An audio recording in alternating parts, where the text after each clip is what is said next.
Urdu news के साथ मैं हूं साले सफ़ीर अब्बासी और आज सुप्रीम कोर्ट ऑफ पाकिस्तान ने सुन्नी इत्तेहाद कौंसिल की मखसूस नशिस्तों के हवाले से अहम फैसला जारी कर दिया है और ये फैसला 8-5 के तनासुब से आया है। और सुप्रीम कोर्ट के अक्सरियती फैसले ने जो पेशावर हाई कोर्ट का और इलेक्शन कमीशन ऑफ पाकिस्तान का जो फैसला था उसको कल अदम करार दिया है। यानी जो मखसूस नशिस्तें हैं वो पाकिस्तान तहरीक इंसाफ को अलॉट करने का हुक्म सुप्रीम कोर्ट ऑफ पाकिस्तान की जानिब से जारी कर दिया गया है।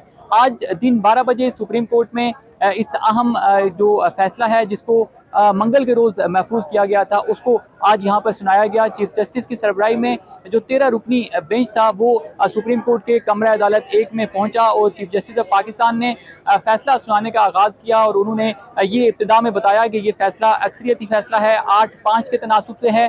8 जजों में सुप्रीम कोर्ट के जज जस्टिस अतर मिनल्ला समेत बाकी 7 जज शामिल हैं जिन्होंने पाकिस्तान तहरीक इंसाफ को मखसूस नशिस्तें फराम करने का जो है वो फैसला किया है।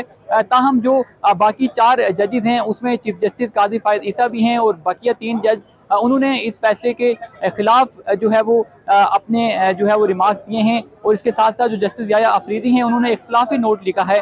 तो यूँ 8-4 के तनासुब से ये फैसला आया है और फिर एक इख्तिलाफी नोट भी लिखा गया है जिसको सुप्रीम कोर्ट ऑफ पाकिस्तान ने मजमूई तौर पर 8-5 के तनासुब करार दिया गया है। इस वक्त मैं सुप्रीम कोर्ट में ही मौजूद हूँ और मेरे अकब में आप देख सकते हैं कि यहाँ पर फैसला सुनाए जाने के बाद सुप्रीम कोर्ट में जो रश था वो खासा बढ़ गया। यहाँ पर PTI की जो खवातीन कारकुनान हैं उन्होंने फैसला सुनने के बाद यहाँ बानी चेयरमैन PTI इमरान खान के हक में नारेबाजी भी की।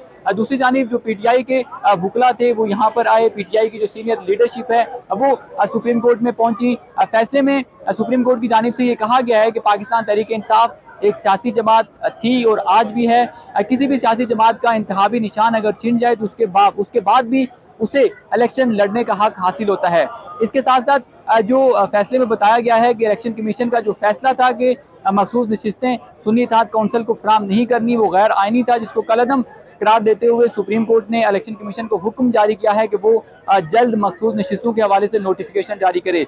मजीद बना सुप्रीम कोर्ट ने जो सुन्नी इत्तेहाद कौंसिल के 39 मेंबरान हैं उनको इस वक्त मुंतखब अरकान करार दिया है और जो बकिया 41 सुन्नी इत्तेहाद कौंसिल के मेंबरान हैं उनको 15 दिन के अंदर बयान हल्फी जमा करवाने का कहा गया है। इस फैसले के बाद यहाँ सुप्रीम कोर्ट के बाहर मीडिया से गुफ्तगू करते हुए सुन्नी इत्तेहाद कौंसिल के जो रहनुमा हैं, जो सरबराह हैं, हामिद रजा बैरिस्टर, जो दीगर रहनुमा हैं, जो चेयरमैन हैं बैरिस्टर गोहर, इसके अलावा सेनेटर शिबली फराज समेत दीगर अहम क़यादत ने मीडिया से गुफ्तगू की और उन्होंने इस फैसले पर इजहार तशक्कुर किया और उनकी जानिब से ये कहा जा रहा है कि सुप्रीम कोर्ट का ये फैसला हक और सच की तर्जुमानी है। दूसरी जानिब यहाँ पर जो खवातीन कारकुनान आई हुई थी उन्होंने जो है वो PTI के हक में नारेबाजी की। यहाँ पर मुख्तलिफ जो है वो जोशो खरोश देखने में आया। ताहम ओवरऑल सुप्रीम कोर्ट के इतराफ यहाँ पर सिक्योरिटी के भी सख्त इंतजाम किए गए थे।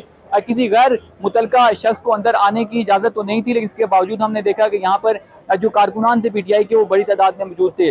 सुप्रीम कोर्ट के अतराफ भी हमें सिक्योरिटी की भारी नफरी दिखाई दी। Islamabad police, Pakistan rangers, FC के एहलकार भी हमें दिखाई दिए।